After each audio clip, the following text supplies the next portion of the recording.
All right, welcome to today's episode of the Australian Lawn and Garden Podcast. This is going to be a very, very special episode. I've been looking for this for a while. We've been talking about this doing for a while. We've got Luke from Mowmaster. You guys know these are my favorite mowers, and it's not just that they're my favorite mowers. It's that everyone who's an Aussie should be behind this business because it's a genuine Aussie business that's been around for a long time that makes everything from scratch. Even the love and attention that they put into it, they make it from scratch in the office somewhere. Is that right, Luke? Yeah, it is, mate. Yeah. How you going, Vils? I'm going good, mate.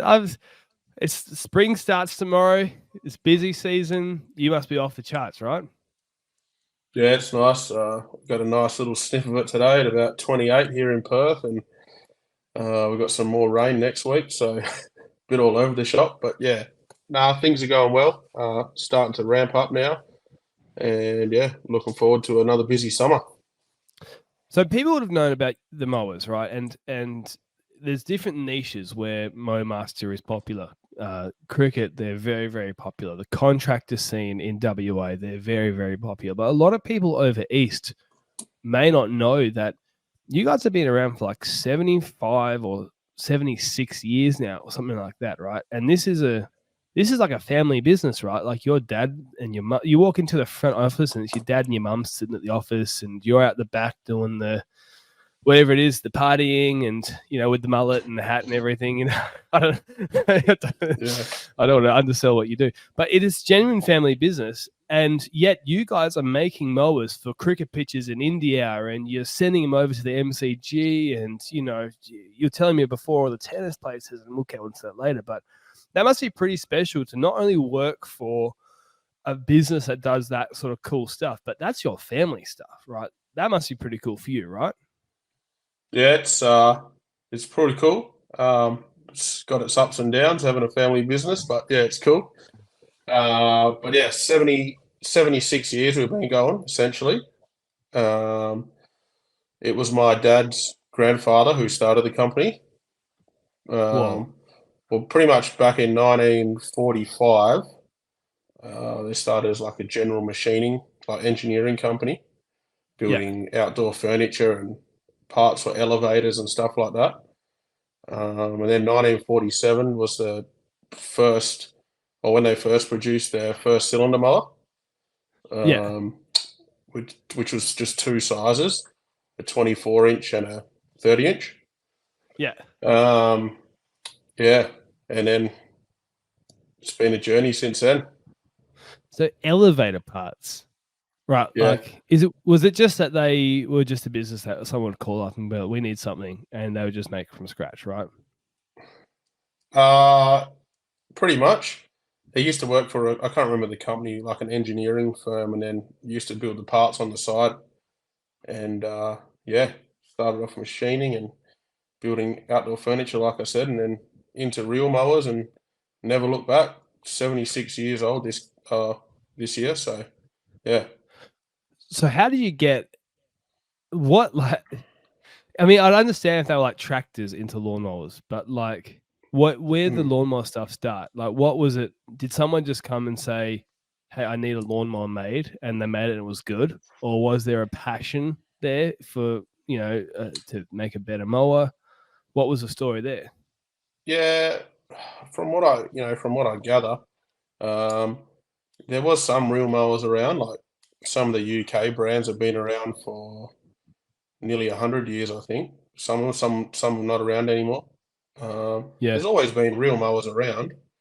From what I know, my great grandfather decided to build one better than what was available and something to suit our WA conditions, especially sandy soils, and something to get through the warm season grasses. So, yeah. That's fascinating. So basically, is it your great grandfather? Yeah, great grandfather. Basically decided one day everybody else's mower is rubbish. I'm going to make something good. And 76 years later, you still haven't stopped. Yeah. Well, his philosophy was if you're going to build something, you may as well build it better. So, and that's something my old man always lived by, and I live by it. And yeah, we just feel if we're going to build something, we may as well build it properly and let's build something to do the job once. There's a there's a there's this term. What's this term that's got?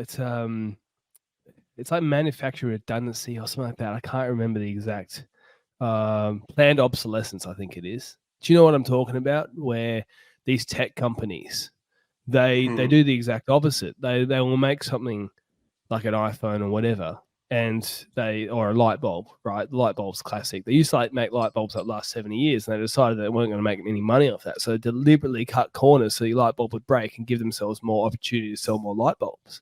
Yeah. Do you ever feel like, I mean, I know that the answer is no, but do you ever feel a little bit jealous of these other businesses that make that rubbish, get people through the door, and then it breaks and they still buy them again? You know what I mean? Like, here you are Yeah. making mowers that last thousands and thousands and thousands of cuts in harsh conditions, and somebody else is making like something there for cheapo. And does that frustrate you? Yeah. Uh, nah, I actually like the fact that, it's you got to be proud about what you make when it's your brand and it's a family business. Like, that's my reputation. It's actually opposite. I like building something that lasts, someone to go flog their mower like a contractor for 20 years plus flog it, and it's still out there, you know, cutting lawns and making them money. Uh, I love it.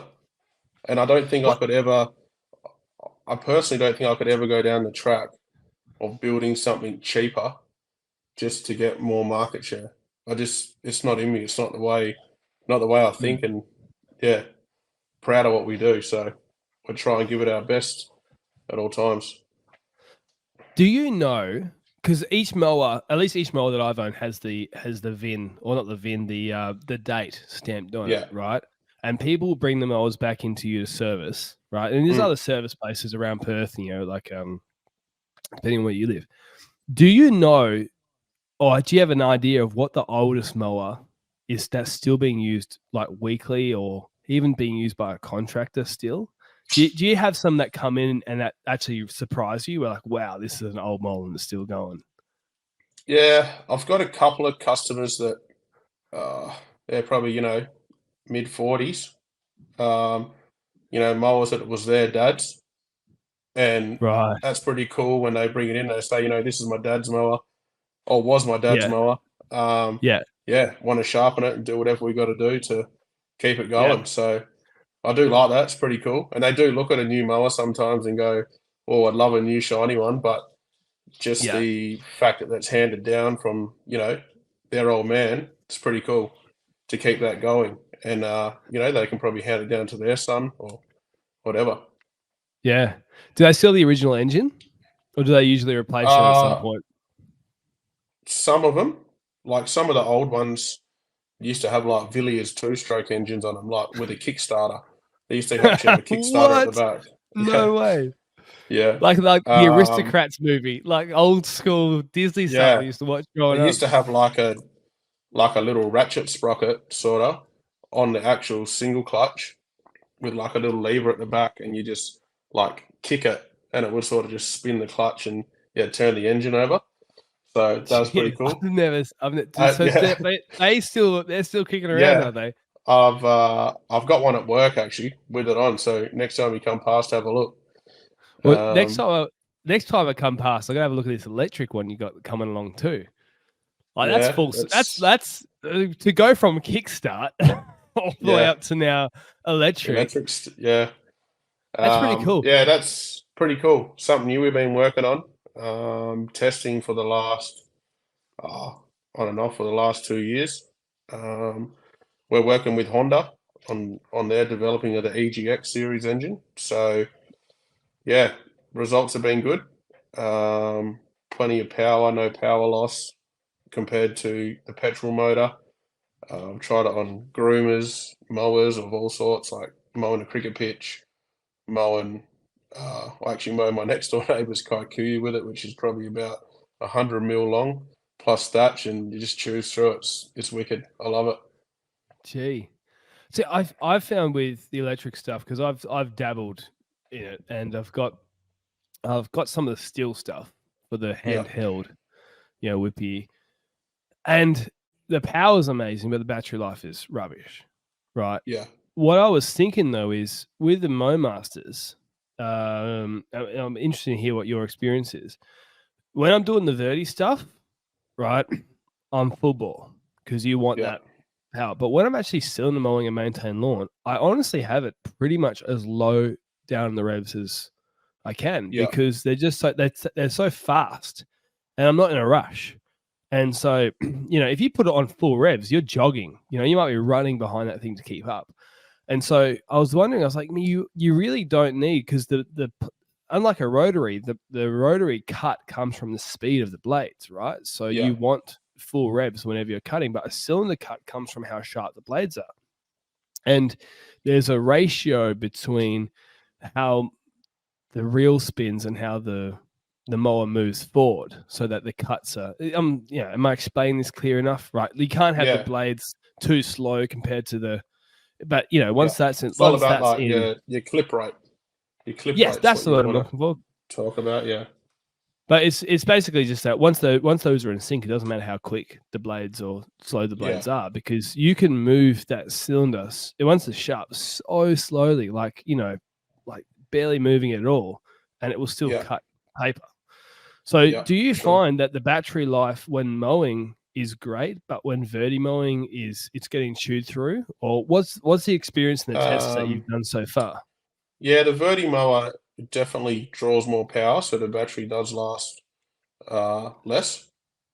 Um, but I mean, the motor is a little three-phase motor from Honda. It's not like a little rattle gun. Like, it doesn't take a little rattle gun battery. It's got a big, well, not big. It's a Right, 10 amp hour battery. It's quite big. The actual engine and battery size, is pretty much like a GX 120. So like right. your a 4 horsepower Honda. That's what the whole thing's sort of based off. Yeah. Um, and mowing, I've had a couple of contractors use it here locally in Perth, and they'd average around about 1,500 square meters Yep. for one In a battery. day? So in a day, yeah.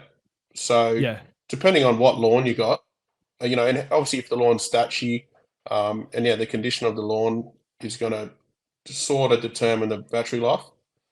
But hopefully Honda, and I have no doubt they will, make a bigger battery. It's only time. It's only new, this stuff. So Yeah. yeah, excited for it. I'm interested as well because one of the things about the battery gear and WA is because you got the noise constraints, right? And I wonder if you can get to the point where your gear is so quiet that you can actually start at say 6:30 or 6 o'clock in the middle of summer, Mm. and not get complaints. And I think that's where the battery stuff would be really interesting because if you could go full battery gear, because I don't know, is it still noisy enough just with the mechanisms, the belts and the drive and the cylinder engaged? Yeah, the transmission is pretty much dead quiet because it's all belt driven, so there's not much noise there. Yep. The blades obviously have a noise because there's some rotation and you got the blades touching. Yep. Um, the engine itself still has some noise. I think it's like something like 60. It's rated to like 60 decibels or something. Right. Um, but it's bugger all. Um, yeah, I know a lot of golf courses Yep. use electric greens mowers and stuff, so they can mow. You know, it's not to mow early, but that is one benefit for sure. So yeah, it'd be interesting. So do you know when that's going to be ready to come out, or is it still like a while of testing before you're going to start Um, selling? yeah, we're only doing it for a couple of models to start off with. Some of mainly our professional series, with cricket pitch mowers and sports field mowers. Um, to be towards the end of the year So still this for year though. sure. That's not that Yeah, yeah, long. yeah. That's So pretty it's cool. still got a bit of a delay with engines through the COVID period from Honda, Yeah. but we're slowly getting on top of it, and yeah, excited to get some in the field and put them to use. What's the biggest Honda engine that you put on, like, your mowers? Do you ever whack anything? Because the 270, which is I think 9 horsepower, is that right? Yeah, That's yeah, that's the one that is on the bigger cylinder mowers, and it's overkill if you're just doing yeah, maintenance stuff. That's why you put it on minimum revs. You never rev it, and that's another thing. Is why it lasts so long. It's just it's there's not as many revolutions going through that mower per yeah. hour as everything else. But how big do you guys go for mowers? Not necessarily scarifiers. Yeah, so mowers like our 36-inch mowers. We Yep. put a 13 horsepower on it, which is a Right. GX 390. Yeah. It definitely doesn't need it, but it's just yeah, it's just a Why big not? engine that just chugs along. We'll put a Um, LS1 in the next one. We get a 42-inch.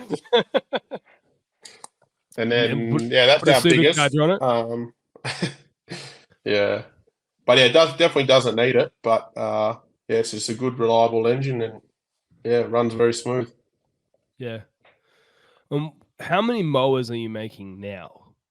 Like, because when you started with 2 so many years ago, and I Yeah, know that a lot of what I've heard that you do, Luke, is you try and test things out, and you try and make new improvements and things like that, right? So you've brought out a bunch of little things over time, like little incremental improvements over time to some of your mowers, brand new mowers. So how many different types and options do you actually sell?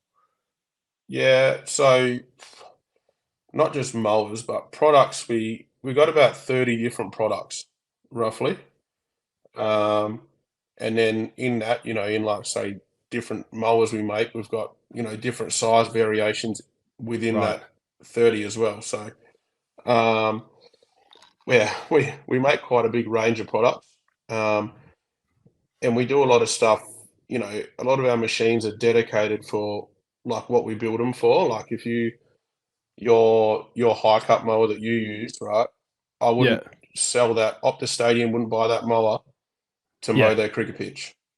So, and then you wouldn't use their cricket pitch mower for you to go out and do your 20 lawns a day, etc.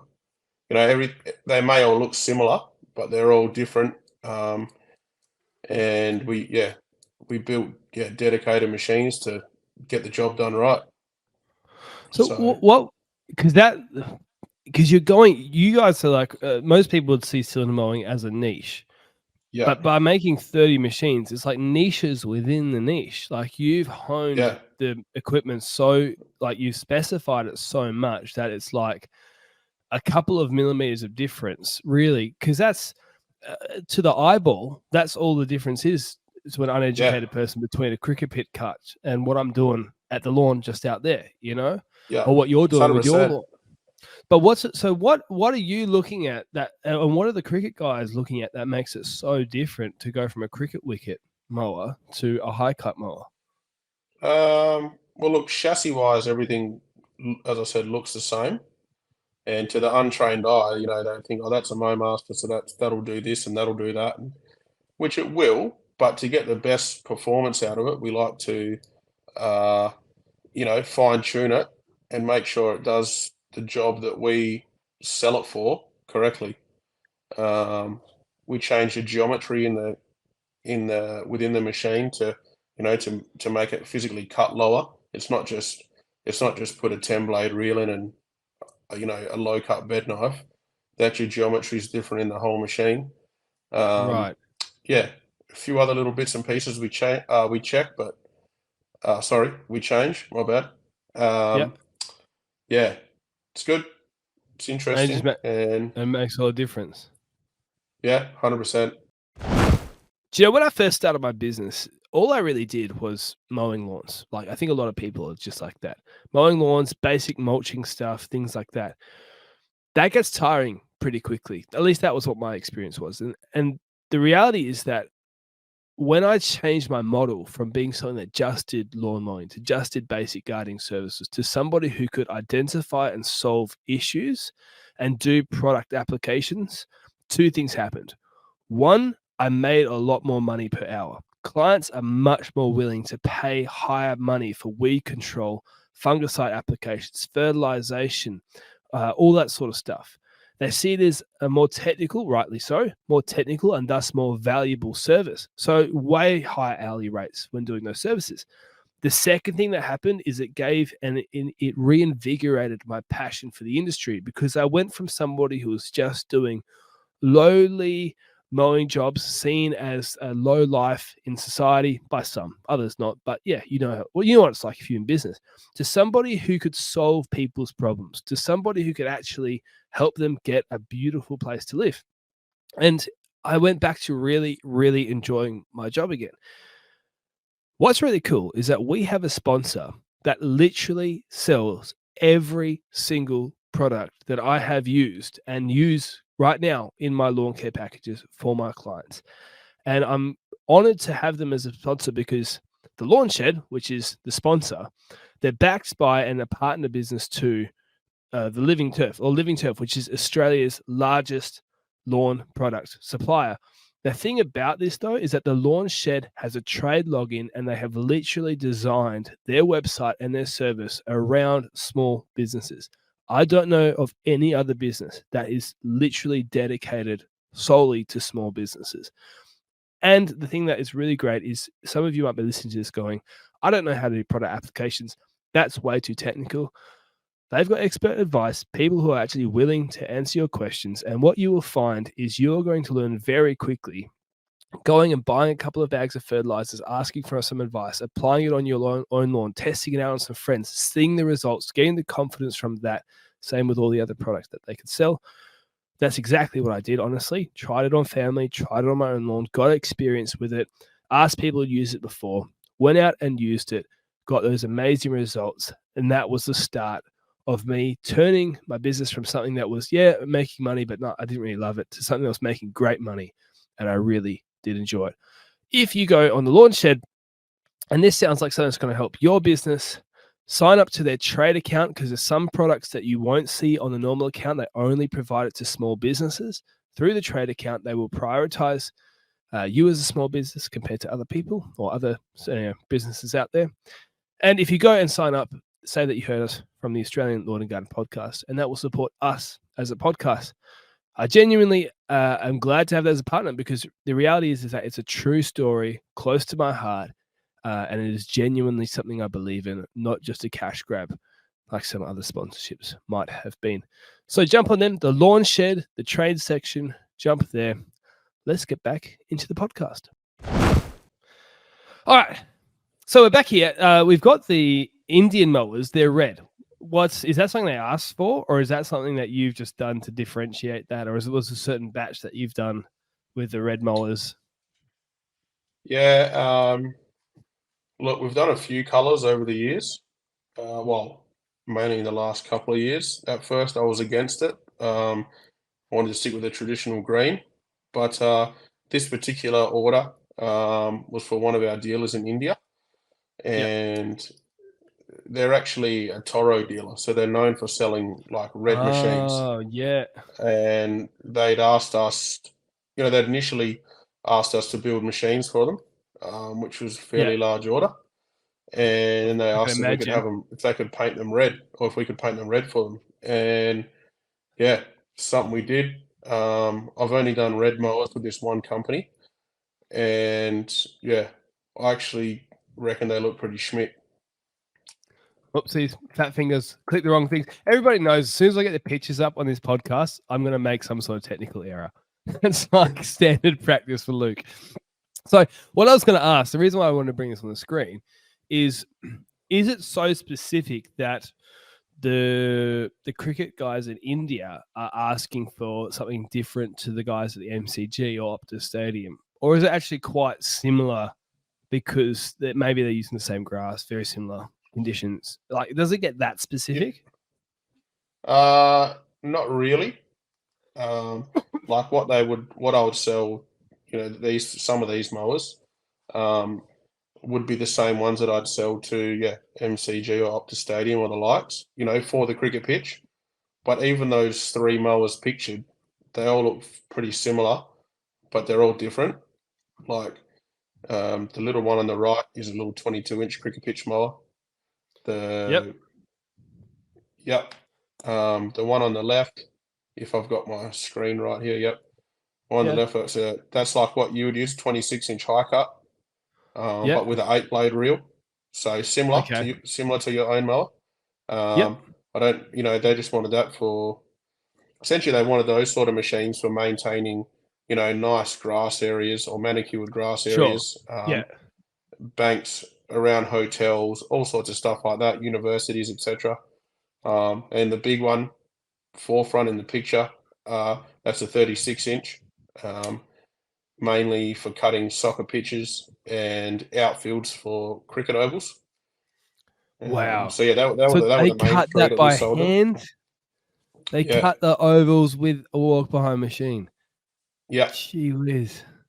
yeah. So That's a yeah, that big was pretty job. cool. Um, and yeah, How much I'm of these? currently building some more for them now. So yeah, Well, two questions. One is how much does a yeah. 36 weigh? Like, what's the weight of that machine? Um, about 210 kilos Nuts. or 212, I Crazy. think it is. Yeah, yep. That's, I mean, I couldn't even eat enough Zinger boxes, I don't think, to get that heavy, even though I do love them. But It's a big that's, beast. it is a big beast. The second I was going to order, because you said it was order, the thing I was going to ask is you said they made a big order, right? What's a big order for you guys? Because on the one hand, you're a small business, like Yeah, out of a little warehouse. So you're not going to be doing Toro level numbers. But then again, yeah, yeah. you're selling these things around the world, so you probably have had some massive. What's the biggest order you've ever had? Right? Has anybody come in and just like shocked you and just gone, we want a crazy number of these, and you've been like, how the hell do we get these made? Like, what the heck? uh, um, like India, right? Their first initial order was about nearly 70 units. So of various different mowers. So like you got to think of their population as well. Like Yeah, sure. they're so much more than just Australia. And what we make, uh, you can buy other cylinder mowers, but there's nothing like what we make available in that market. So Yes. Yeah. that was pretty cool to be able to do that and build a good relationship with those guys, and yeah, service some good markets over in India. How long does it take to make an individual mower from like I often get asked this one. the first Um, time you put something down on a machine to the time it gets put on the crate to be shipped off? yeah, we never build one machine. We always build batches of Yeah, okay, that's true. batches of components, and we never just build one mower.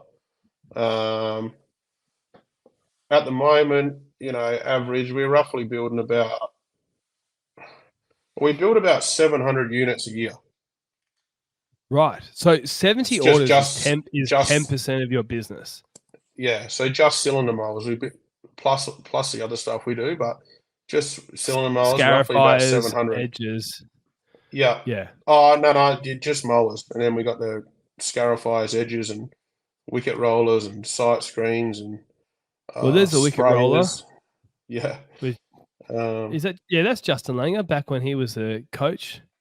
yeah, And Justin you Langer that's and the former curator, that's Brett Sipthorpe there. what's the because that's the little boy roller, right? You've got a real big boy right on one. Yeah, That Brett Lee was driving in an ad recently, I think. yeah. He did an ad for what wines was it? Jacob's Creek. Right. Yeah. So yeah, that's some mowers we built for the PCB, so the Pakistan Cricket Board. That was Yeah, pretty right. cool. Yeah. I don't know if they actually change the height from when we sent it. We probably sent it on 6 mil. It looks like they're cutting about 6 mil there on the outfield. Um, yeah. They wanted it to be fast, So mate. They wanted a high scoring game, yeah, lots of runs across the ground. yeah. No, we've got a few different markets now, so it's good. It's always interesting, but yeah, number one thing is we got to make sure that our quality still remains the same, no matter how many orders we get. So very important. I So always tell my guys to, take it easy. We're not rushing orders through. We've got to maintain our standards. So Like for example, Mm. Pakistan's a long way for me to go and fix a mower if I have to. Yeah, although if it's a company holiday and you get to watch some cricket, well, Yeah. maybe you ask him to put a couple of bolts loose and get dad to pay for a trip. Uh, Uh, no, I'm sure you wouldn't. Well, you were saying, so we didn't get down to the bottom of how long it takes, but you were saying 700 yeah. mowers in a year. So roughly, if you're working 300, days a year or so with weekends and whatever, you're roughly doing two and a bit mowers a week. Is that right? Oh no. So we'd probably do about 15 plus a week. 15 plus a week. Gee, where have I got my numbers wrong? I think, yeah, if we Oh did yeah, two a no, no, week, no. we'd be doing Sorry, 100. Yeah. I got my numbers wrong because I was saying it was two and a bit a day, not two and a bit a week. Yeah. Yeah. Right. Yeah, that's where Yeah. I'm going wrong. Yeah, So, so it's about yeah. three a day, 15 Yeah, about mowers a that, week. yeah. Yeah. Depends what we got on. We got other stuff we do as well, so shuffle it around and yeah, just get So, it done. well, let me skim through his photos because this is the stuff that I'm really, really interested in. Which is these. I got you to send me these photos of your workshop. Let's go right to the beginning. Here's the first one that you sent me. Actually, let's go to this one. For those who are listening, like I always say, I might post these photos on Instagram or jump on YouTube at if you want to have a look. I love this photo because this is you and your dad, right? Yeah. And I'm not sure Yeah. what's more Australian. Is it the flag? Is it the mower? Or is it your mullet? Which one's more more Australian out of Yeah. those three things there? Um, it's quite funny. A lot of stuff I do overseas and when I visit them and different places around the world and I get a few funny looks with the mullet, like what's going on? But yeah, no, I love it. I've had the mullet probably since I reckon I was in year 11. So yeah, it's Oh, cool. But no, that particular photo, yeah, that's pretty special. That because that's obviously me and my old man. I've worked with him for 18 years, pretty much. Um, yep, he's been in the business and owned it for nearly 46 years, I think it is this year. So yep. yeah, and to be Australian made, yeah, pretty special that photo. I don't really post it much, but I thought I'd send it to you just to share and show that we're Aussie made and we support what we make as well. Well, let's have a look at the Aussie made side of it. So these are photos from inside your. Do you call it a warehouse? Do you call it a unit? What do you? The factory Probably workshop, yeah, workshop, workshop? factory. Yeah. This is if I'm not mistaken, this is the inside of a split roller, right? Yeah, yeah, that's differential gears. Do you make that from S- scratch, or is there somewhere you can order that? Like, where do these things come from? yeah, they're all machined up in house. Bit of work That's goes into nuts. them. That's nuts. Um, yeah, I yeah, remember they're about three. just pretty solid bit of kit though for a lawnmower, but I mean, look at it. it's what we do. It's yeah, I don't know if you remember this, but maybe about 4 or 5 years ago, I called up. You probably don't. It's probably one of the 100,000 phone calls you had. And I asked for a price just to get a split roller because I had a yeah, solid on my 26. And I think, I mean, I might get this wrong, but it was like $1,600 or something like that. I mean, what do they yeah. For cost now? the whole things, yeah, for the whole roller, ready to bolt in. Yeah, still about 1600 bucks, 1700 bucks. Yeah. And I was like, But oh, okay. It's a bit there's a more than lot I was of expecting. yeah. To be fair, there's a lot of work that goes into that though, machining those gears and yeah, it's a pretty serious bit of kit. So let's go to the next photo. These are a bunch of reels sitting around. So Yeah, these are the ones that you put on a mower. What are they? The eight yeah. blade reels? That's 10 blade reel, yeah.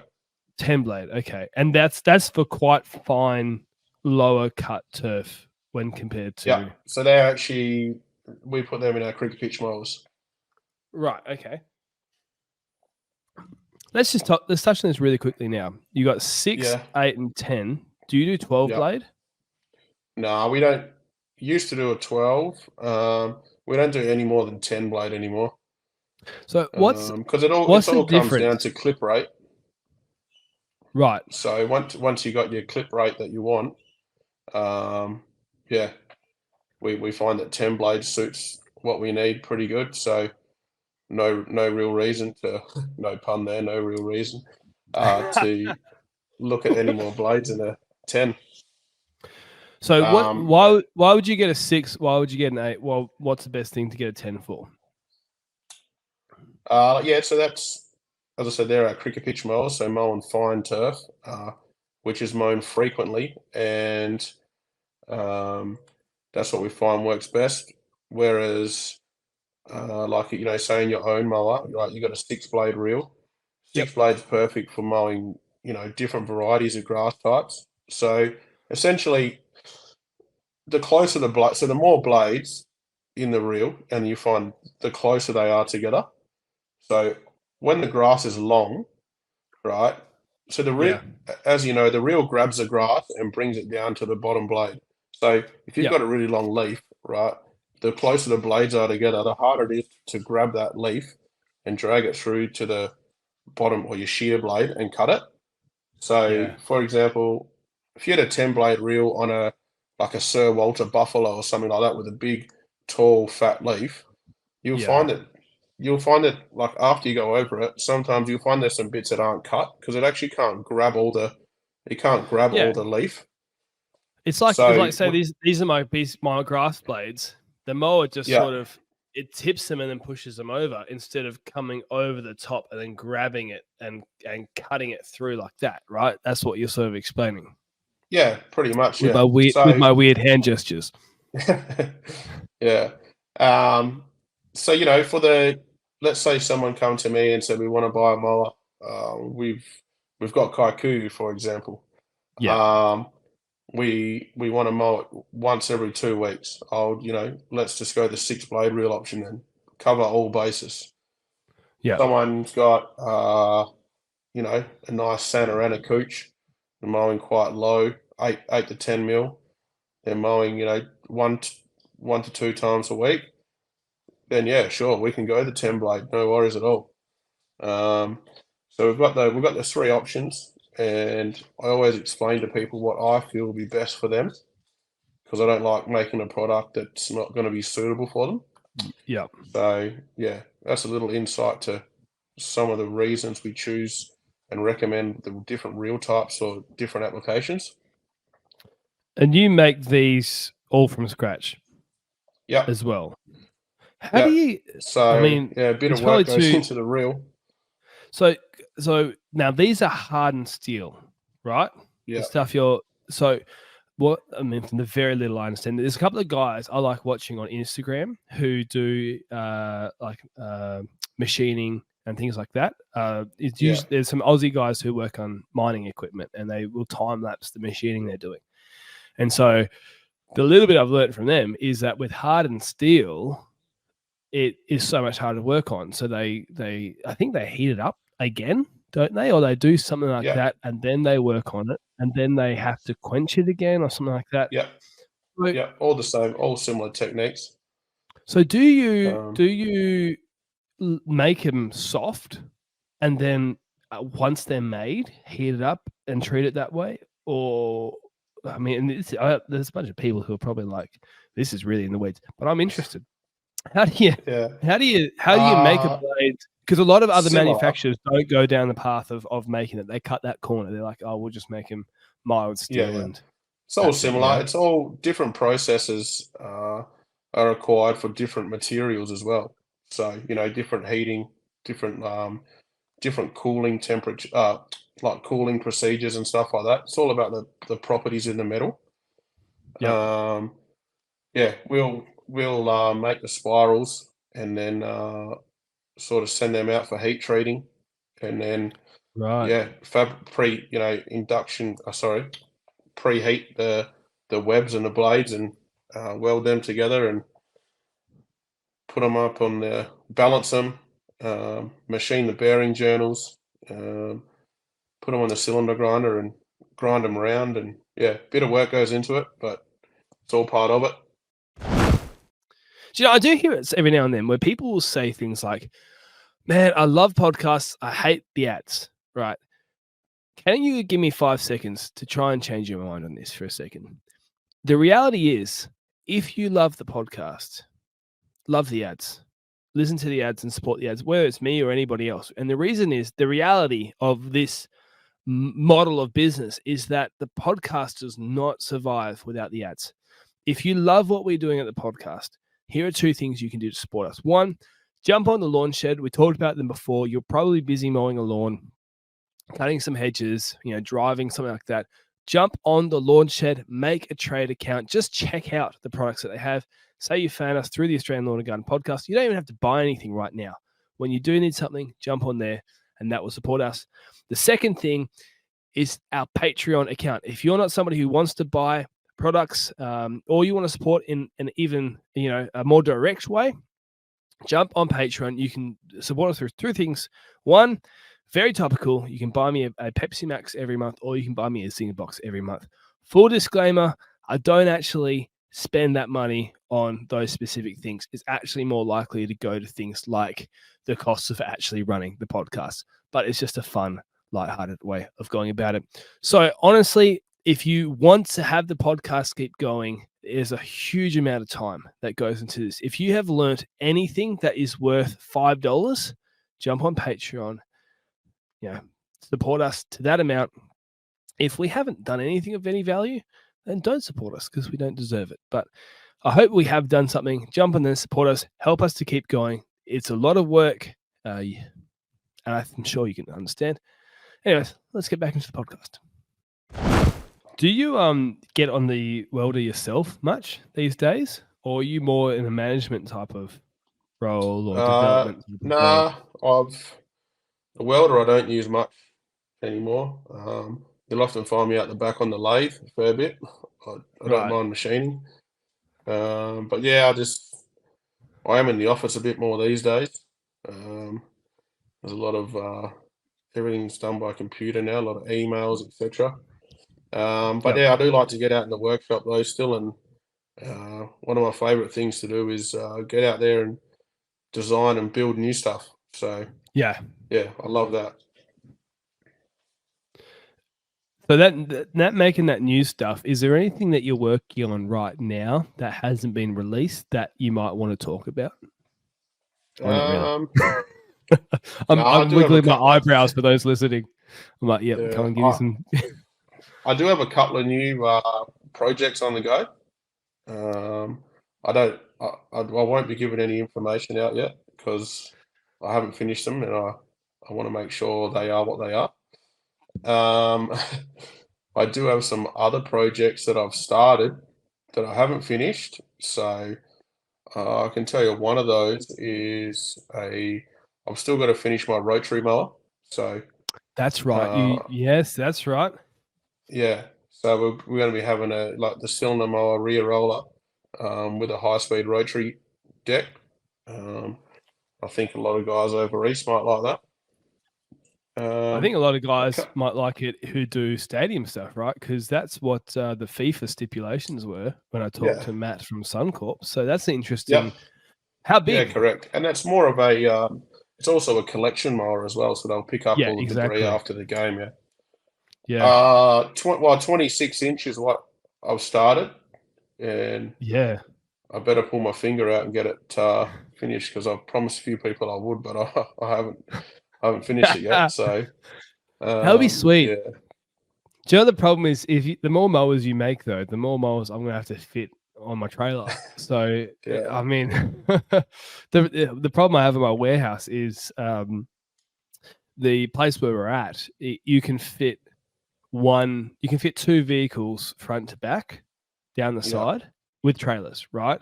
And there's about, I would say, across the whole warehouse, there's probably 2.5 meters of spare space. So there's like a meter at the back, a meter between the vehicles, and you've got like half a meter before the roller door shuts. So it's very, very tight. And man, it's great because it stops me from making bigger trailers to fit more. It's like not having the biggest warehouse in the world. It's still like 170 squares or whatever, but not having the biggest warehouse in the world is actually a very good way of saving money when you get really tempted to buy things that, probably shouldn't. So a 26, will it weigh roughly the same as these cylinder mowers or not so much? Is it going to be full steel or are you going to do like an alloy deck like some other dudes No, it'll be businesses do. steel. Yeah, So it'll be it's gonna be steel. it'll be a tank. Yeah, 100%. That's sort of the same as everything we make. I want to get that Yeah. longevity out of it. Yeah, I'll I won't go too much into detail on that one. But yeah, when you come down next, happy to grab it down off the pallet rack and then show you, and yeah, we can chat about it. Well, I've got to pick up my 30 miler soon. Yeah, That we got serviced. These are the big rollers. So these yeah. are these the biggest thing that you make? These rollers? Oh, the cricket side Um, screens are probably the bigger yeah, thing, right? side screens are the biggest. Yeah, yeah. How much? But So how much do these weigh? These rollers?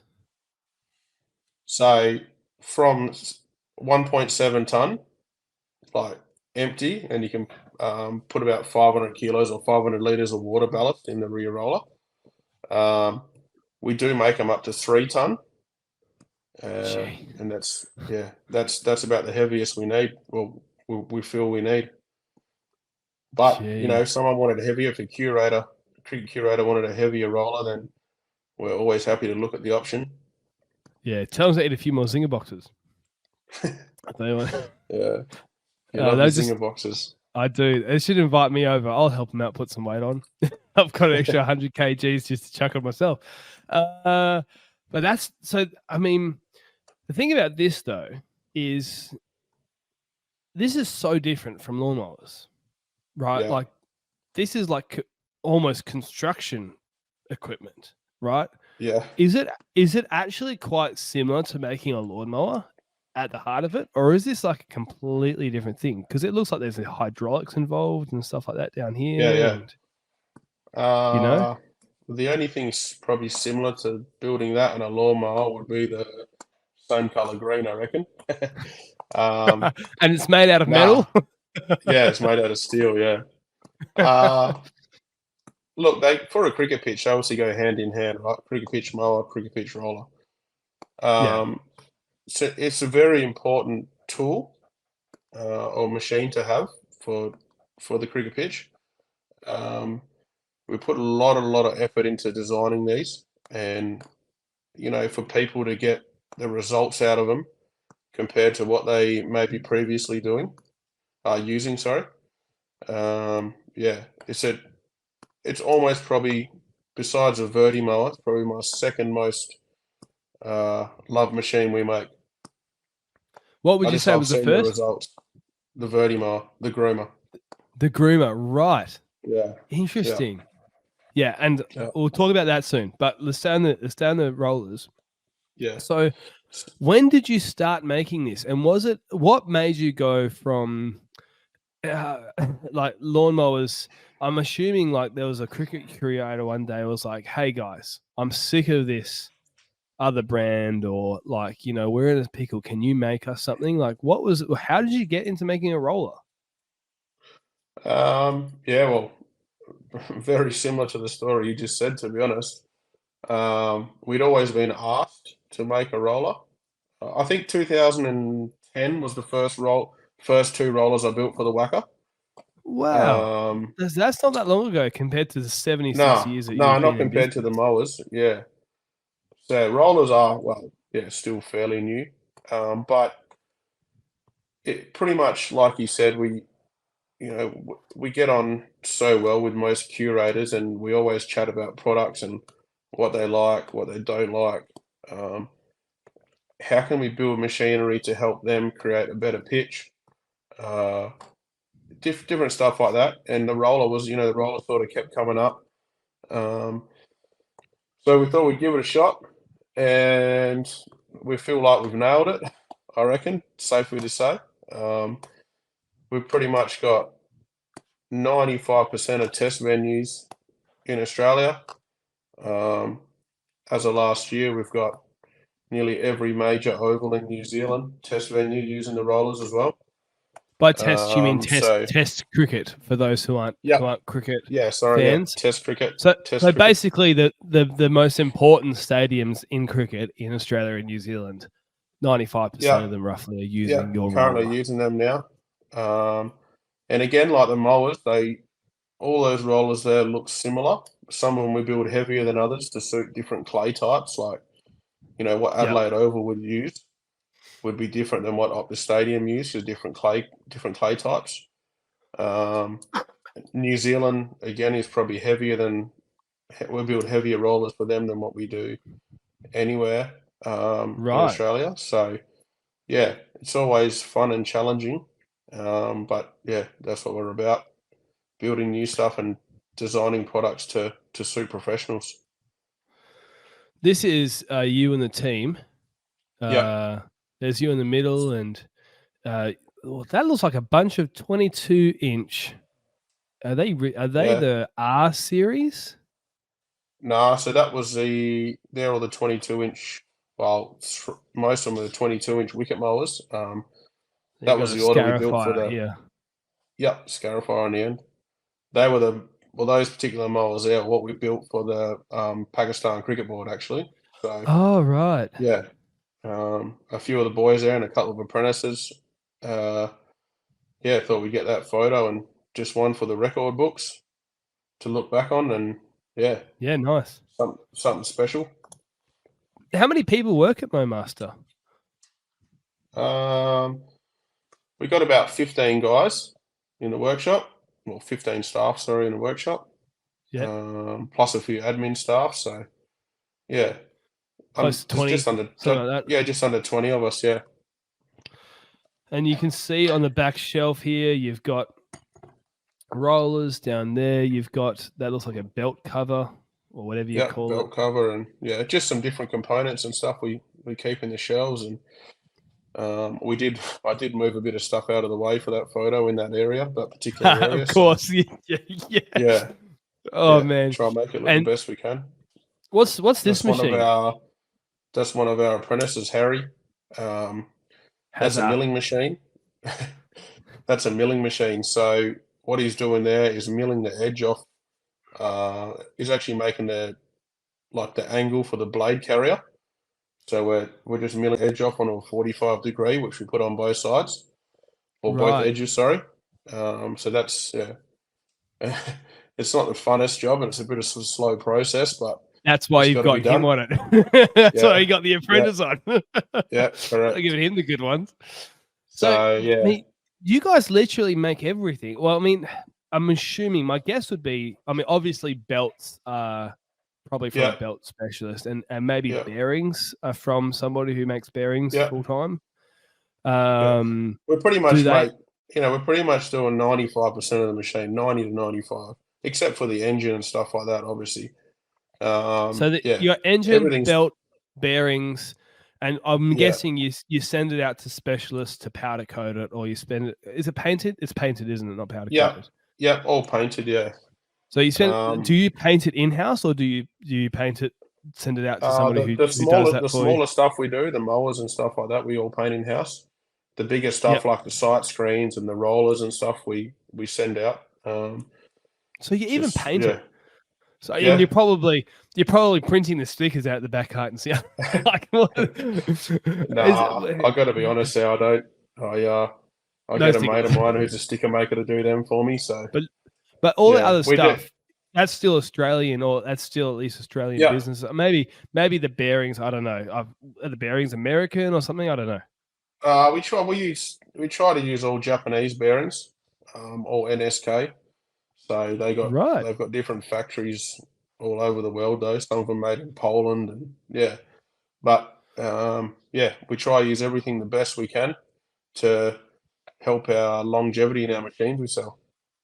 Yeah. Well, I've never had, and I've said this several times. I've never replaced a reel. I've never had the only thing that I've ever had break on the mowers is, um, we had a single spring break, and I've had the Yeah, chain break, which is yeah. what the Vertimo is in there for there now, right? And I'm not even sure you didn't make the chain, did you? So No, I don't make chain. No. blame someone else. No, but that's in years and years and years and years and years and hundreds of Yeah, or thousands of yeah, jobs of using those machines. It comes back to this thing. You almost make them. I was chatting to a guy actually today, who I sold my secondhand mower to. And we were talking about how in WA, a lot of people can get into the cylinder mowing scene because they are secondhand options that are quite reasonable priced to, 2, 3 grand, 3.5 grand, 4 grand, something like that. Whereas over East, it's just so expensive. Yeah. And it's so hard for these guys to get into the market because a new cylinder mower, I mean, 7, 8, maybe more, $10,000 if they want a really, really big one. And so you're talking a lot of money to invest into a single mower. But I was like, the reality is, and I don't want to do you out of any sales, but your 15, 16-year-old mowers, you put a couple of new belts on there, you give it a grind, give the engine a service, that will cut it as good as anything, right? Like Yeah. the 100%. mechanics are still there. And Yeah. like this machine that I've had, I've personally had it for about 3 years. It's a 2000 and I think it's about 15 years old or something like that. And if you look at the results I'm getting with it, it's insane. So value for money is off the charts, but it's a lot of money up front. But I guess for you, you've done it the right way from the point of view of quality, because like I said right at the start of the podcast, you're doing yourself out of all these repair jobs because they never break. But Yeah. the clients of them. Is this a rear roller? What's Yep. this? Yeah, that's one of the that's one half of the two-section rear roller. So that other photo you had with the differential gear, that's Yes, that's the on the first lathe one. there, and we're machining the outside of the tube, so it all runs 100% consistent. Pretty important process on our mowers. Yeah. Have you ever had anyone crack a rear roller? Because they do on like Mm, some of I the Scott Bonners and stuff. It's quite common to have them crack. Well, they're very Yeah, old mowers as well, but the Scott Bonners and stuff like that. They're actually a cast rear roller, so oh, cast iron will crack. But ours are all out of structural pipe, and yeah, they're pretty strong, mate. I have seen some old ones. In saying that, probably so back in the day, probably 40 odd years ago, when my old man was an apprentice, probably. They used to roll the rear rollers out of sheet metal. Is- Um, yeah, and they wow! used to weld the seam in the middle, and yeah, bit of an art Like to it. I've, one of those little Bailey slip roller things, and they go through like this. Is that what they yeah, do? yeah, one of those. Yeah, Roll it round, and then weld the seam down the I middle, told and the you. end plates in, and I told you I follow um, guys on Instagram who do this stuff. yeah. I find it all interesting. If you're ever looking for an So I have apprentice, seen some of. Yeah, you might come down for work experience. yeah, I know. I don't know how I'm going to fit it in, but if Yeah, I so I've screw seen it, some of those old school ones break, but no, not these days, mate. They're pretty much bulletproof. I can confidently say that. yeah, one of the things that happens, which is you got to actually watch out for when people have this new style of driveway where they've got like the concrete's been sort of polished, so the rock comes through. Do you know what I mean? I'm talking about. Yeah, It's really fancy. If you're running your mower over it and there's a few loose rocks on there, it kind of the mower is so heavy and strong, it crushes. Like you got rainbow stone or something, it will crush all the rocks under the rear roller. And you got to be careful when someone's got some nice finished or like liquid limestone or something like that, because instead of the rock denting the roller will push the rock into the nice finished driveway or something like that. That's how sturdy those things are. They're noisy too, running them over concrete. yeah, they What's are. what's this? Another rear roller? That's one of our cricket pitch roller, the Oh main yeah, rear drum on the yeah. cricket pitch roller. Now I can So see that's huge. yeah, that's 900 mil or 910 mil by 910 mil by How thick 38. is that wall? Yeah, That's like an that's inch. 38 mil thick. Over it. 38. Yeah, over an inch. Same process as our mowers. We machine all that, so that runs 100% consistent when it's rolling the cricket pitch. On the pitch, that is super important to get Right. consistency or to help get consistency throughout that wicket. So, yeah, we're one of the Wait. only manufacturers in the world that actually do that. Um, But yeah, it's one of the things that sets us apart from our opposition. Okay, just the mechanical mind in me, Yeah, that's a lot of mass. yeah, How freaking powerful is, because this is a lathe spinning that, right? yeah, big lathe. And so how that's really powerful, one, and two, that's a bad day if something breaks and that falls off, right? That's a Yeah, that's a that's a death trap if that something comes off that yeah. machine. They How go when powerful is that thing? when you're turning, when you're turning big diameters like that, your your spindle speed or the speed that the RPM that goes is quite slow. So Right. yeah, it's it's all right. You just got to make sure you got someone who knows what they're doing on there, and make sure it's all set up correctly. And yeah, So so if I come in for my apprentice day, that's the last bit of kit you're getting me on by the yeah, looks of it. you could probably Uh, clean the machine down after the boys have finished machining it. But yeah, it's about the thanks. closest you'll get on work experience, I reckon. You don't do a very good job of making me excited about coming in.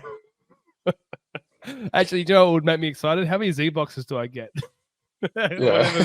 whatever's not offered. If you say Z boxes, I'm in. Here's more Yeah, Indian that ones. photo there was just some of the first red machines we built. Um, Yeah, you actually got made a little video on that. Scarifier. Yeah, Oh, and this that's one. actually No, yeah, let's go back to Scarifier. One thing at a time. Like, stop. Yeah. What are you saying? So this Scarifier here, yeah, that's actually Daniel Klink's Scarifier. I Sent me noticed that that photo photo. straight away. I was on the phone to him Um, yesterday. I don't know, those little 18-inch Scarifiers just chew through anything. Yep. You can probably see the thatch on that lawn. No, Yeah, it does. impressive. And that's the GX390 on there. 270. 270. So it's 9 Yeah, horsepower on an 18-inch machine. yeah, And here's some of those residential ones there. yeah. Different I do. You go. yeah, some different models we make in the residential series. Different colors we painted them, and for a few different clients. So yeah, that residential market is just boomed. It's crazy. That's Lenny from the Lawn Fanatics Yeah. Lawn on that porn one. there as well. Yeah, Matt from Lawn Porn. Mate, we got to get you an Australian Lawn and Garden podcast sticker. Yeah, bring him down. Yeah, I'm just going to stick them on like random mowers when you're not looking as well. Make it look like we've got more influence than we really have. You know, people see your Instagram post, damn, these guys must be really big. No, the podcast host just came in and sabotaged everything. Little groomer there as well. You do as well. Yep. So let's talk about this. Let's get into this because some people find this controversial. Yep. I talked about this briefly before. Get X out of the photos. I've got a Scott Bonner, and I'm very sentimental about my Scott Bonner because back in the day, I was given it for free from a guy that I bought a couple of clients off. It didn't run, it didn't work. Bought a brand new Briggs and Stratton engine, and with my granddad, put some cork in the clutch, new sort of few new running things, and it ran. Right? Yeah. Yeah. Like, so there's a level of, sentimentality there. That was the first cylinder mower I used in the business, right? And it was okay, right? It was all right, but it didn't like being on the trailer, bouncing around up and down curbs and potholes and speed bumps and all that sort of stuff. So I retired it. When I bought my first, excuse me, just having a coughing fit. When I bought my first Mowmaster, it was actually only 6 months old. Another business had bought it who were doing like construction maintenance, and they realized that they shouldn't have gone to gardening. They sold me like a $1,000 discount or something, a machine they basically never used. And immediately, now this is the commercial level Mowmaster, immediately I was like, man, these things are chalk and cheese. They're not even the same. They're just not, you can't really compare them, right? And it's no disrespect to a Scott Bonner because I don't think Scott Bonner was ever trying to pretend to be a commercial machine. It was the homeowner machine. It was a more affordable machine. And I loved Scott Bonners when, before COVID, they were things that you could buy for $300, $400, $500 and restore and get a cylinder mower in the market for less than $1,000. Yeah. Then something crazy happened, especially over east, where people started restoring them and selling them for thousands and thousands and thousands of dollars. And I was looking at it going like, what the heck? Like, that's not what I loved about Scott Bonner's. That was, why would you do that? Like why would you get a machine when you can buy a secondhand commercial Mowmaster here in WA for less, Yeah. And so that's my opinion. How did you feel about it? Looking at that, going like, surely you're like, what the heck? Because you were making these machines at the time, or do you just not care? Like, you make so many mowers, people buy them anyway. Just it's water off your back, water off a duck's back. Sorry. No. The Scott Bonner is a great little mower for home use. Someone with a small lawn, and back in the day there was heaps around, and there actually still is now. But what we make is nothing like a Scott Bonner. So they're a lot heavier, they're bigger, a lot more commercial grade. I mean, even my residential series, like the photo we've seen before, they're Yep. average about 112, 115 kilos. Your Scott Bonner would be about 60. So, Yep. And that 60 kilos there is not just in the engine or anything like that. It's the whole thing's a lot more heavy duty. But you're right that from 3 years ago, the whole COVID period was probably the busiest time for me, and a record amount of sales. I don't know how many, but in that residential market, just absolutely went nuts. And Crazy. yeah, and then back to the Scott Bonner, people were doing them up and bigger engines and grooming reels and all sorts. It was just lawn nuts. I loved it. Kept me busy. Of course. Yeah, I mean, it was a fascinating time, and even as a contractor, like, people started, because I was spending more time at home. Obviously people grew these new hobbies, but also contractors, people were like, people who hated doing gardening still wanted a good garden. It was a very interesting time. Would you recommend? Because what's the price point of, say, one of these R22Ws or the Ws? What's the difference between R22 and R22W? So R22 was essentially our first residential machine we made, 22-inch cut width. R22W we put as one of our wicket mowers, essentially an entry-level cricket pitch mower. Had an 8-blade reel, low-cut bed knife, a few other little bits and pieces on it. And then as this R series kept getting more popular, I kept getting people asking me, can we get a 10-blade reel? Can we get a groove front roller? Can we get the teasing brush? Can we get, everything under the sun? And we just said, all right. Then we bought out the R22G, which has all those features. So we've got 3 different models we essentially make now. But back to the reel, back when we were speaking about different reel types before, it's the same as the different mowers we're making. They're not all suited for every application.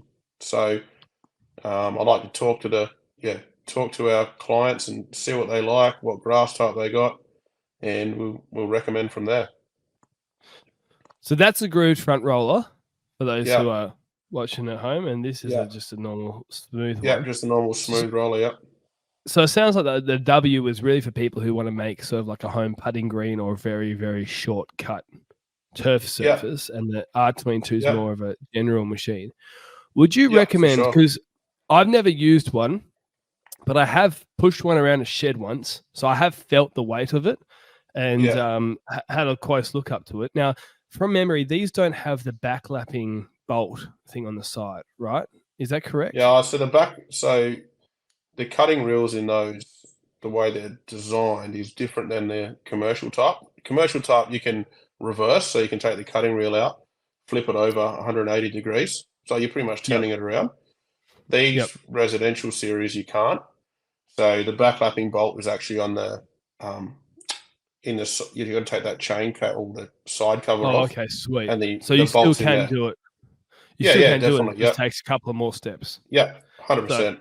But so as a, what these machines are designed for, the serious homeowner or the part-time contractor, etc., their backlapping requirements is yeah, far less than a commercial guy. So if they have to take the chain case off and backlap that, I don't know, let's say they did it once every 4 months, 3 or 4 months, then it's no big deal. no, Where it's the not. commercial guys who backlap, if they're doing it regularly, depending on how many lawns they cut, but they might be doing it once a month.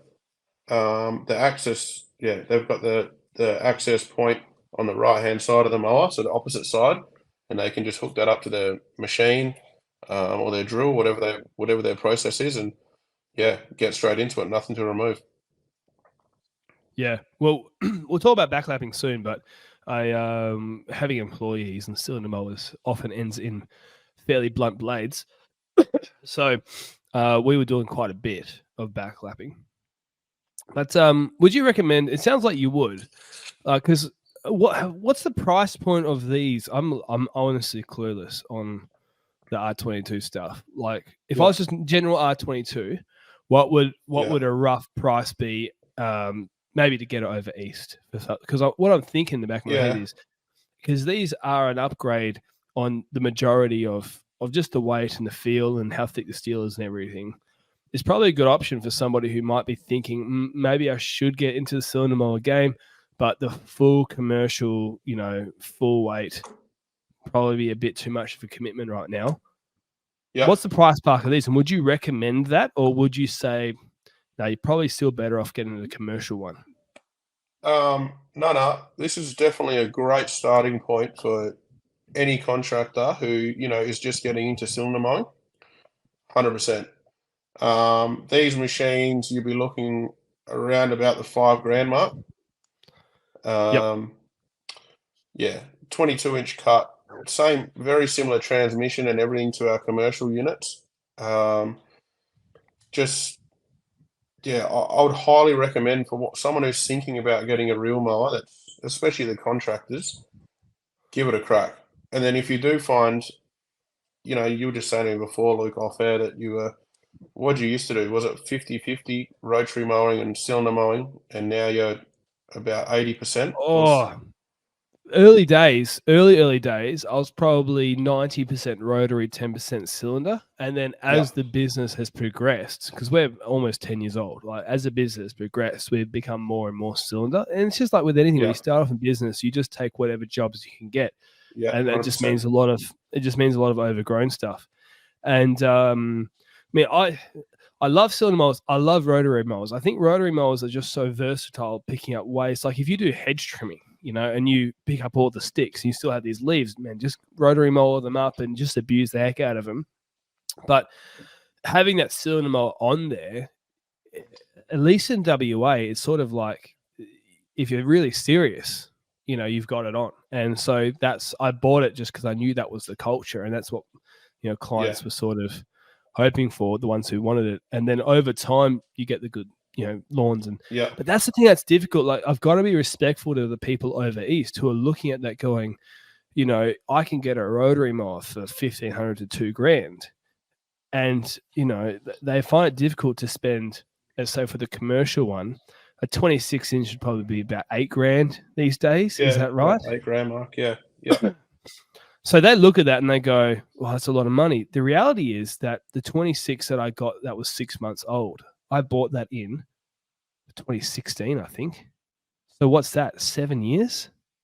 hmm, And the only a single spring has snapped on that, and the rest is original. Literally everything else, the belts, the chains, the cylinder. It's now the scalping mower for our verties, so it's getting abused. So from a contractor perspective, if you are committed to going down that path, the value for money is there because it lasts. But I totally understand. And I remember being like that, thinking about it like, oh, I'd like a new shiny machine, but it's so hard to justify that much money on it. I mean, you could finance it. yeah. I think we've done that before, to spread out the, you know, the price of the Initial machine, because it initial is, kit. Yeah, It's going to Yeah, cost, it's more of a definitely is, a lot more when you compare it to a I don't know, HRU 216 rotary or something, but it's an investment. If you're gonna obviously cylinder mowing is like horses for courses, right? You're not going to put your real mower on any lawn. yeah, But I feel it's a great advantage to set yourself aside and set some differences with some other just talking contractors here. yeah. Offer that premium service of real mowing, get the finish, that little bit higher finish. Yeah, I think it's fantastic.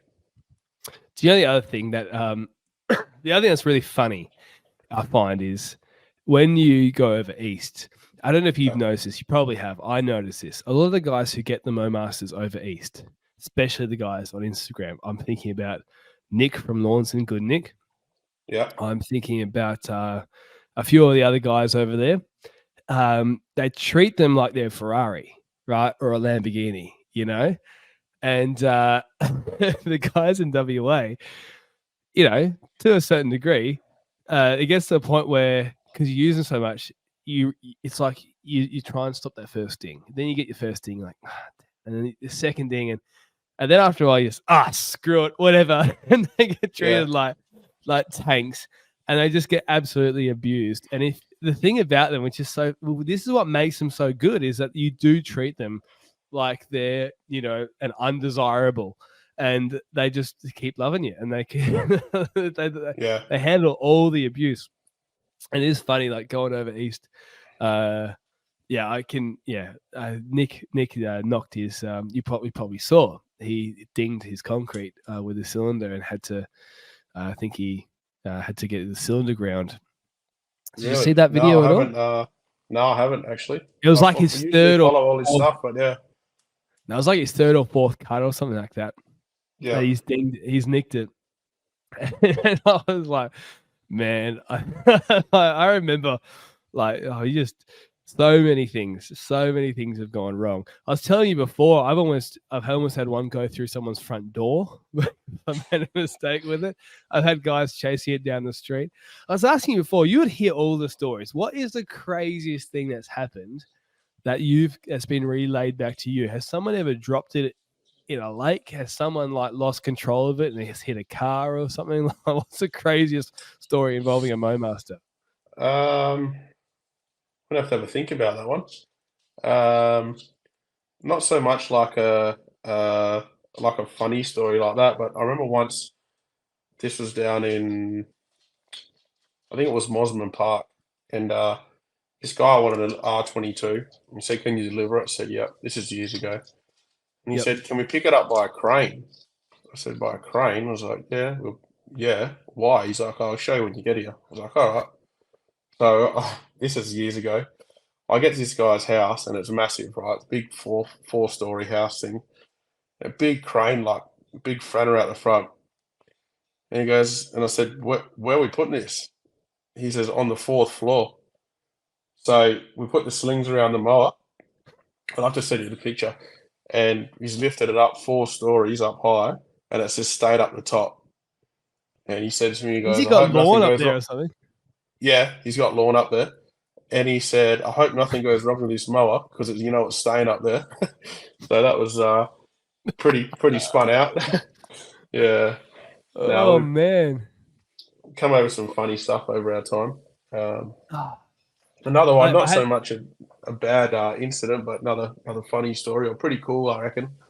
Um, had a fella come and bought an R22W off me. yep. He said he loves cricket. This guy loved cricket, Yeah, yeah. and said he's got a cricket pitch in his backyard. I said, really? He said, yeah, it's got the pitch in the backyard. Anyway, he's come back and seen me about a year later, and he goes, I want to buy a roller. I said, cricket pitch roller? I said, yeah. So at the time, he didn't show me any photos. Just told me he had a cricket pitch, and I thought, oh yeah, like pretty cool. Must love his cricket. So he's bought a roller, bought that one that like next to where Justin Langer was standing, a little one like that. Oh yeah, yep. And he showed me he's got a full practice cricket pitch in his backyard with nets and everything. Um, yeah, amazing. Seriously, That's yeah. like Um, that is as weird and as nerdy as like what? A hobbyist Yeah, cricket. I mean, I yeah. can see He had a myself doing that if I was really bored. yeah. So yeah. Now we come across some pretty interesting stories daily. Yeah, I love it. It's good. I had a guy. This story just came to me actually many many years ago. We had a guy from Derby in England who worked for us for a while, and he had Yeah, done volunteer work for Derby County, which is a big football club or soccer club over there, and they'd been in and out of the Premier League and the Championship, and so like a proper club. yeah, yeah, And so I think he'd used the cylinder mowers that they use over there, which might be like an Allet or a Dennis or something like that. And yeah, so we're at this retirement village, and I'm like, anyone who uses a cylinder mower, the Mowmaster is different. So like, let's give them a chance to big open space, get used to it. And so I've turned it on, and I'm explaining to him how to do it, right? And I'm standing in front of the mower. He just drops the clutch, and he just took off. runs. He runs straight into me with the mower, right? And had the catcher on, and I was able to put my hands on the catcher and move it, and move myself out the way as well. The blades went running, but I was like, "What the heck?" Luckily, the revs were low and everything. Yeah, Oh man, we had this story. I've told this story before, but we had a time where a guy. I have to show you the scalping mower that we have has got a yeah, flat section on the handlebars because we had a guy who, bless his heart, great guy, very accident prone. We did 2,000 square meters, and then we went. And I was working with him that day. We went to the next job that we used a cylinder at least was this very very small 20 square meter lawn. And this guy, he's put it on full revs for the previous job, and he's still got on full revs. Forgets that these things jump. They go if you have them on full yeah, revs. He's let the clutch go, and this mower has taken off. And he's tried to grab it as it's taken it off, and he's knocked the handles on the ground. Right now, I don't know how, but it's just kept going. Right, and so this thing is running full pelt. And it's basically, look, long story short, it's gone for a car. He knocks it out of the way. It goes across the road, onto the other side of the road, onto the neighbor's lawn, on the other side of the road, and he finally grabs it. He's lost most of a fingernail trying to grab it, and all that sort of stuff. Eventually he stopped, and I was just looking at like, you've got to be kidding me. And there's a guy down the street, I think he was washing his car or washing his motorbike or something. He saw the whole thing. We just sort of acknowledged, through looking at each other what happened and went back to life. I was like, what the heck? So it's yeah, this because it's opposite to what most people are used to. You don't squeeze it to accelerate. You let it go like you'd let it go a clutch in a car, right? yeah. And Correct. Yeah, it's yeah. If you're not used to it and you get a little bit cocky, But I always have my finger. I sort of drive it like like I'm drinking some tea.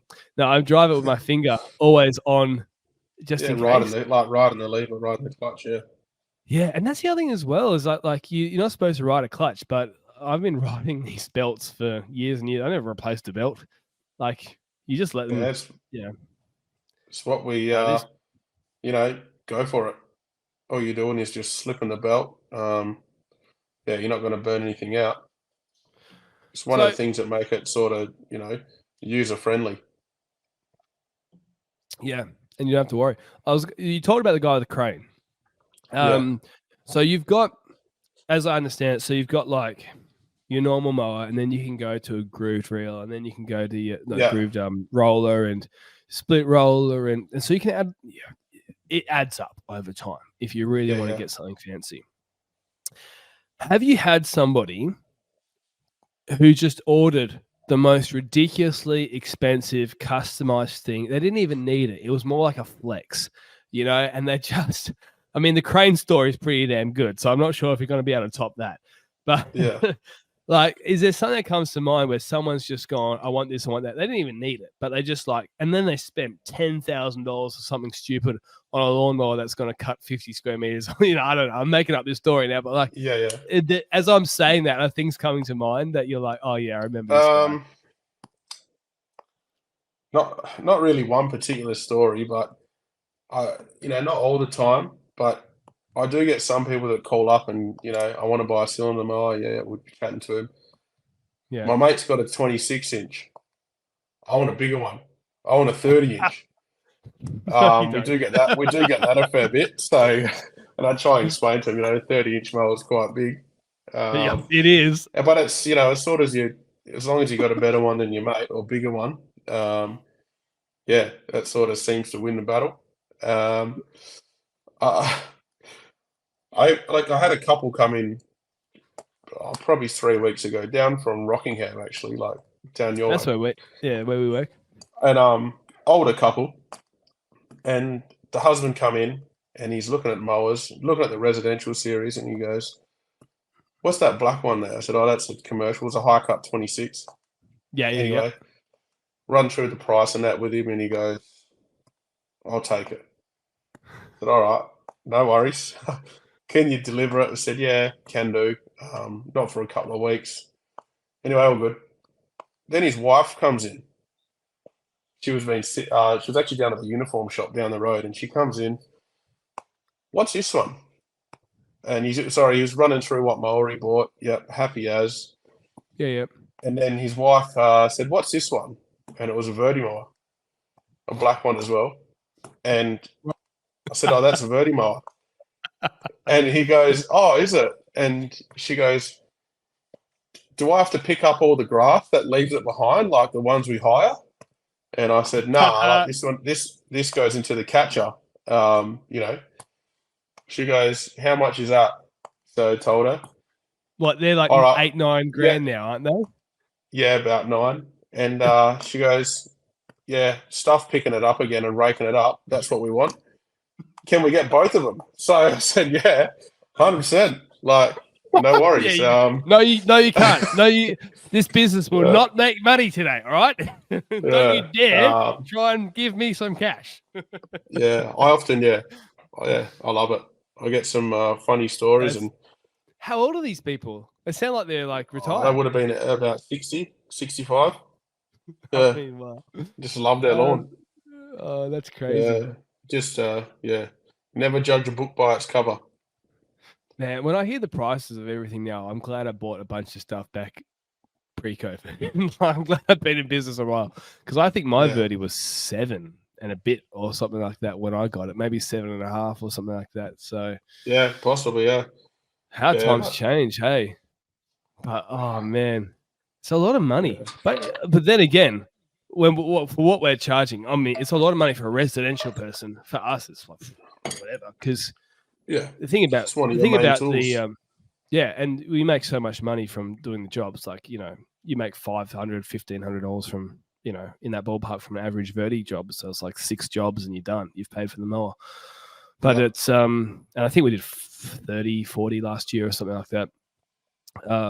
But yeah, for a residential person, I mean, look, it's an upgrade on the bloody Ryobi Scarifier, that's for sure. Yeah. But I have noticed since COVID, the whole COVID experience or pandemic, actually. Yep.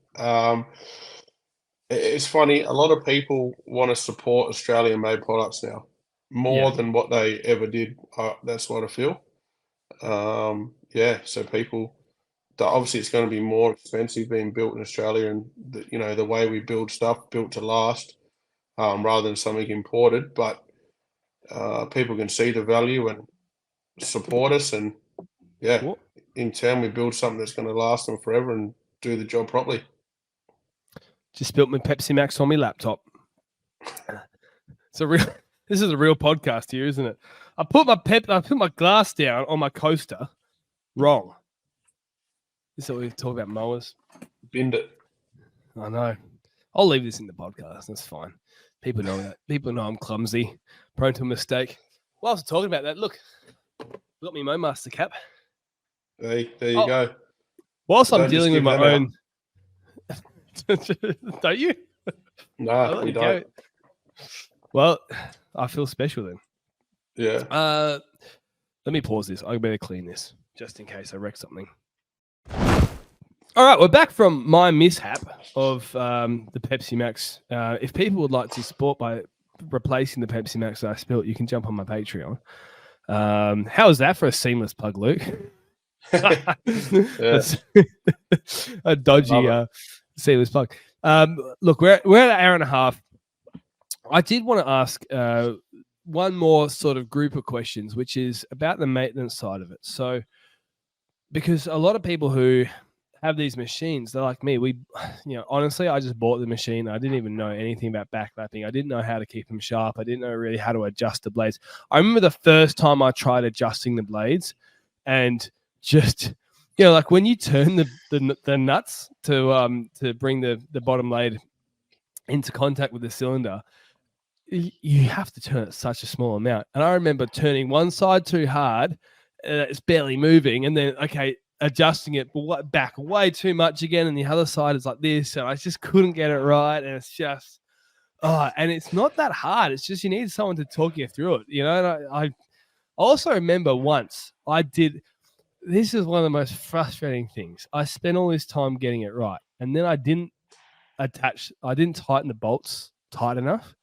And then through the day, the bolt vibrated loose. I've only ever had this happen once, because once you have it happen once, you won't do it again. And the bolt vibrated loose. So it just completely stuffed up all my work, because I just was. Anyways. So what for people like me, what are your recommendations for maintaining the machines, keeping the blades sharp, all that sort of stuff? Well, let's start with this. What's the biggest mistake that we make, people who buy the machines? Um, Biggest mistake probably when they're a common one, right? Will be someone when they're checking the blades or adjusting them, they'll tilt the mower all the way back.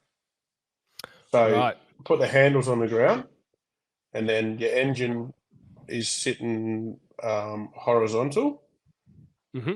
and then oil goes into the barrel, and then hydraulic locks up.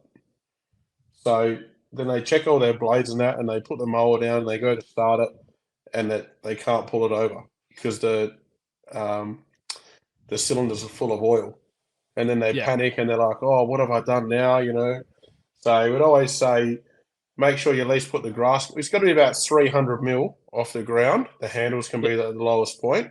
So Right. I'll get a milk crate, or just use the grass catcher is spot on, Yep. Yep. and then start adjusting your blades from there. I see that one. That happens daily. I get that call. Really? Yeah. Um, Have you thought about Probably putting a little second. sticker on the mower then? Like a little don't tilt this back sticker on the back Uh, of the mower? well, to be honest, I've got it all in our manuals, and Yeah, everything. But yeah. I think this manual is one We thing don't where read the someone will get and manual. go, "Yeah, yeah, no dramas, mate. Cheers." Yeah, And yeah. the manual just goes in the cupboard with the invoice or something Look, like that. you look at it one of Um, those yeah. guys. Here I am. Uh, I've got a bunch of them. yeah. Uh, Another tip: always keep to maintain your blades, or to keep them at a level of like the sharpest you can for the longest you can. Is always keep the reel and bed knife in contact with each other. So, Yeah. as you know, you might set the blades up and you're happy you've done your paper test, happy days. You go and mow. A homeowner, it might be, they might mow for a month and still have that contact there, right? Yeah. Commercial guy might mow for a couple of days, depending if they've gone through sand or whatever, and they find that the reel isn't contacting the bottom blade anymore. Yeah. So it's not cutting properly. You need that contact there. Um, so always keep them touching, in contact with each other. Because Probably, once it starts going dull, the yeah, front edge gets like rounded and smooth almost, and like yeah. gets So the reel, polished. the reel becomes rounded, yeah. So and then you're sort of folding a leaf of the grass over Yep. instead of cutting it clean like a pair of scissors. Yeah. So, and then once you lose that edge, that's when you can look to backlap if you want to. Mhm. And backlapping, essentially what it does is it just reduces the contact area on the cutting reel. So it'll sort of take the backside of the reel off, the edge of the reel off, the edge on the cutting reel. Well, let me just pause you Um, there for a second because I realize there's a bunch of people who don't even know what backlapping is. So I'll just yeah, explain the basics of that before we get into technical side. So, but what you basically do, you get a drill or a backlapping machine and you spin the reel backwards and you put this yeah, backlapping paste, which is yeah. like, Like it's like a valve grinding paste. yeah, but like for people who've never touched it, it's like, think of like a jelly like substance it's got tiny bits of like sort of sand ish or Yeah, aggregate in it, and you yeah, paste that all over. It's like paste, paste it all over, and that sort of sand works its way between the cylinder and the reel, and it yeah, sort of sharpens itself. It's yeah. a It it's a it's a just gives you a simple bit way of to a do it. yeah, yeah, 100%. So, what's the So difference between it's a backlapping and an actual full grind when it comes to quality? you can't beat grinding. Backlapping's all right to for a touch up or something like that. But Yep. when you grind, on your bed knife, you're actually grinding, and your reel, you're grinding clearance angles into the blades. So, to get your cleanest cut you can, you got to have the least contact area as possible, and you get a cleaner cut. So when Yep. you grind, you're grinding. Imagine your bed knife. Actually, I might just try and do you a little sketch here. Hold on. I'll sing some background music while we're waiting for you. No, actually, won't. We'll probably lose subscribers then. Well, I do know what you mean. So while you're saying that, I have found that really thin, like cooch seed heads, Guildford Yeah, grass, those things get cut when you've done a grind.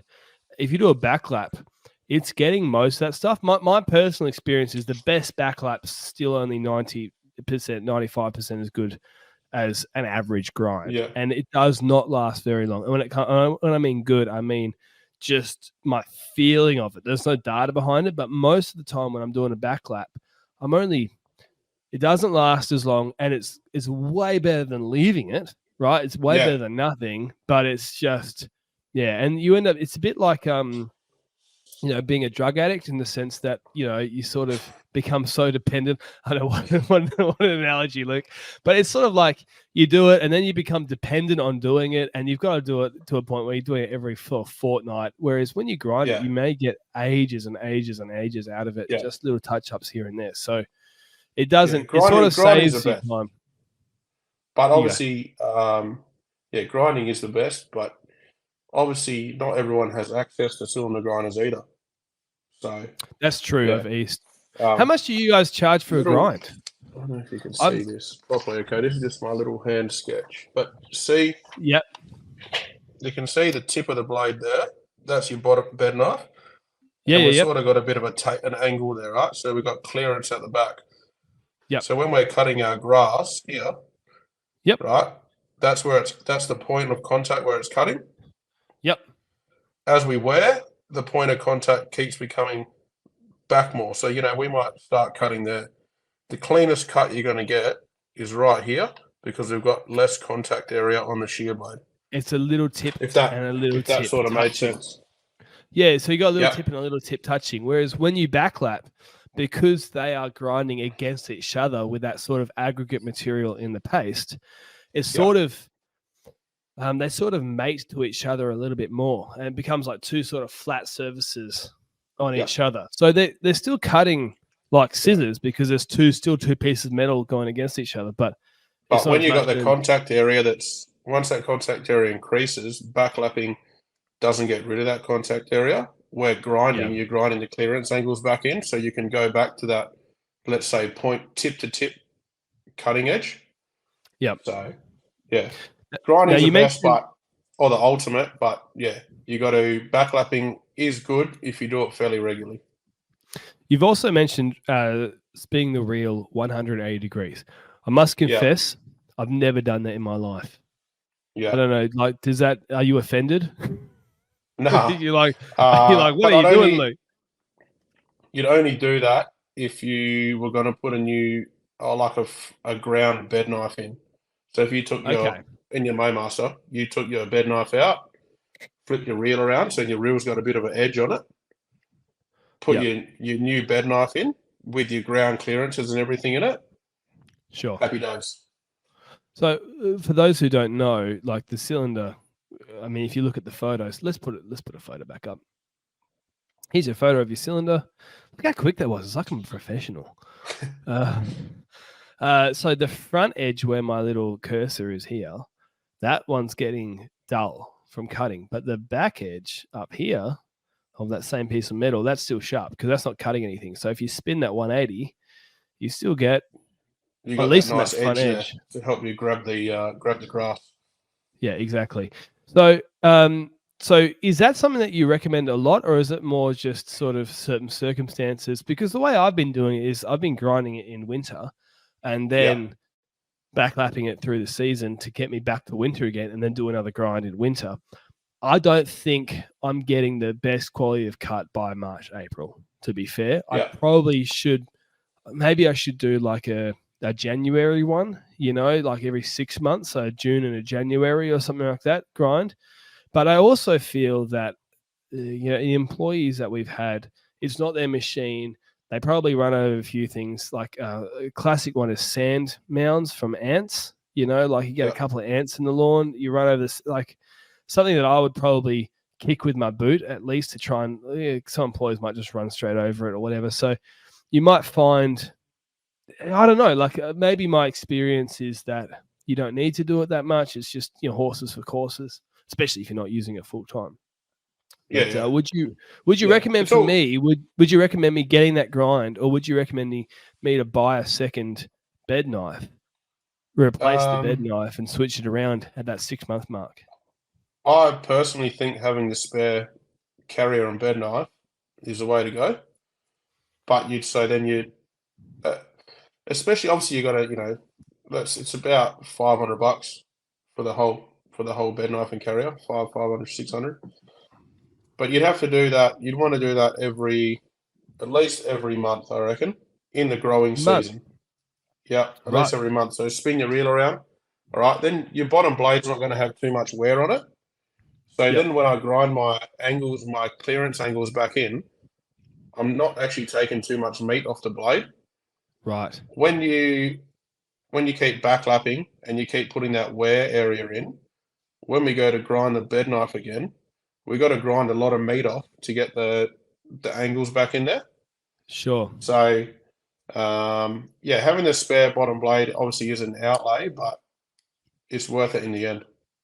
Well, no, for me, I don't think it's an outlay because it's something that you do a lot of. It's more Yeah, the difficulty is the time and what we've come down to do with all of our maintenance stuff. Because I mean, there's so many. It's the same with hedge trimmers. It's the same with all sorts of things. Like yeah, if you're not maintaining them, but the way to do it for us is we book in our maintenance like we book in jobs. So every 4 weeks, it's usually Thursday mornings. Oh no, every Thursday morning we do maintenance, but it's like on the Thursday mornings, every 4 weeks we do this, and every 2 weeks we do that, and every week we check this, and every.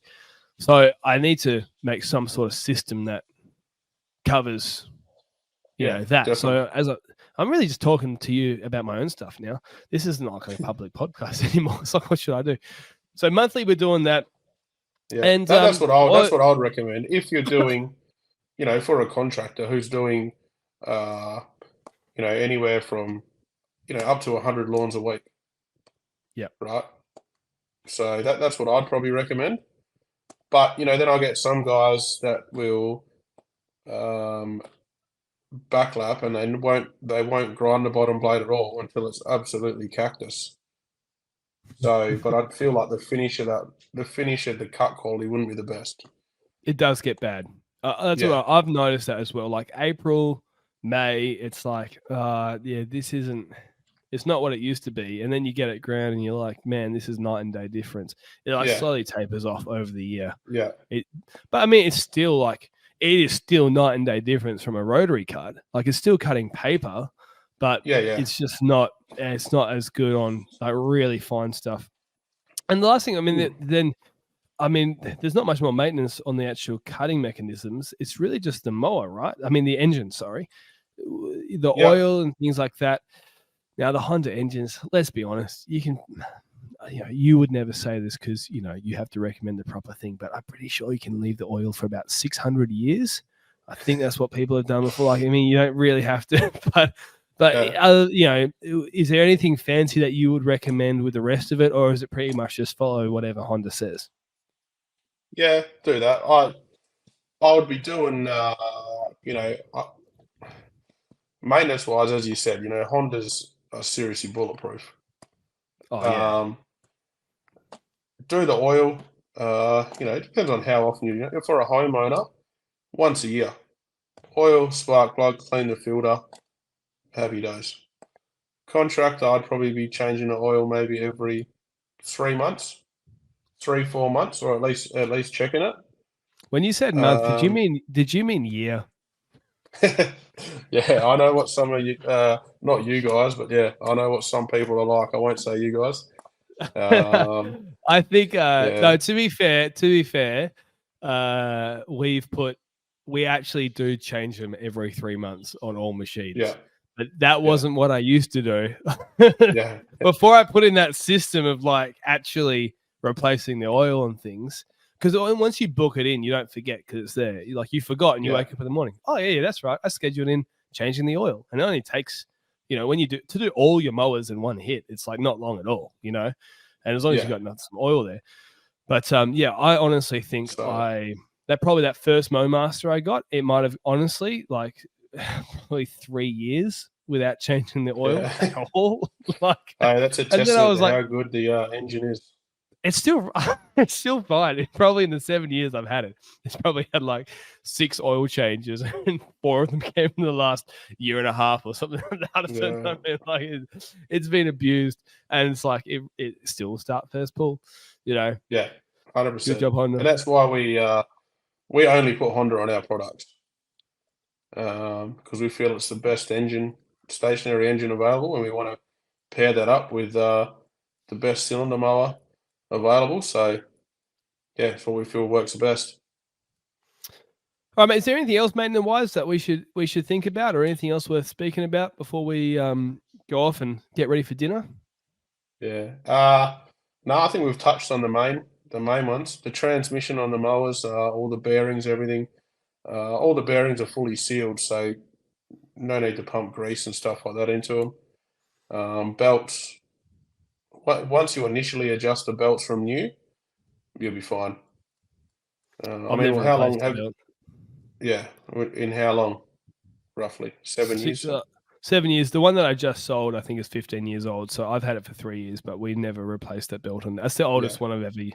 ever owned Obviously personally. they will. Obviously they will break over time, but yeah, we try and But use come the on, best 7 years. components available. But you got two as well. So I mean, Yeah, if one breaks, you still got another one holding on. yeah, Is that how it works? so yeah, you pretty know, much. Yeah. so you can still get through the So end of the day. And even when I had yeah, that spring break, you can still mow without the spring. You just got to push yeah, it manually, yeah. like you just got to push it down. Push It the was lever really down. Yeah, it wasn't the most exciting 3 or 4 jobs I did to get to the end of the day, but I still got to the end of the day. yeah, So, yeah. all right, man. Well, thanks so much for Sweet. coming on. That was fascinating. I think just people, even if you're not still in a mower aficionado or you don't care about cricket at all, just the fact that there's an Australian business making Australian products for 70 something years from a family, that your great granddad started. I mean, Yeah, it's just a cool story in and of itself. And there's actually, there's a little bit of that in my story. It's got nothing to do with gardening, but I'm the 8th generation, oldest son of the oldest son of the oldest son, all the way back to a convict. And yeah, that convict was over in northern New South Wales. And my great great grandfather started a business, and it was like selling cows, like out in farmland, and it's still running today. They do real estate now, and my cousin is still working in that business today, and it's 100 and something years old. It was the 1800s when it was started, and so I mean, even though I'm not involved because I'm outside the country, there is that special feeling about that family business that lasts that long. Because I say this all the time: if you make it 5 years in business, you're not an idiot. Like most people fail within 12 months, 2 years, 3 years. 75 years is very yeah. impressive. So well Yeah, done, it's guys. good, mate. Yeah, support Mo Master, and we were going to give away some hats or something. We didn't even talk about it. I'll put an ad somewhere in here that we're talking about. Hats. What are we going to do? How are we going to give away we'll something? give away a bit of some hats and some stubby holders and stuff like that. What do I'll you come up think? with Maybe you something. should, maybe something like tag a mate who needs a new mower or something like that. We'll come up with And something, yeah, and we'll come up with something cool.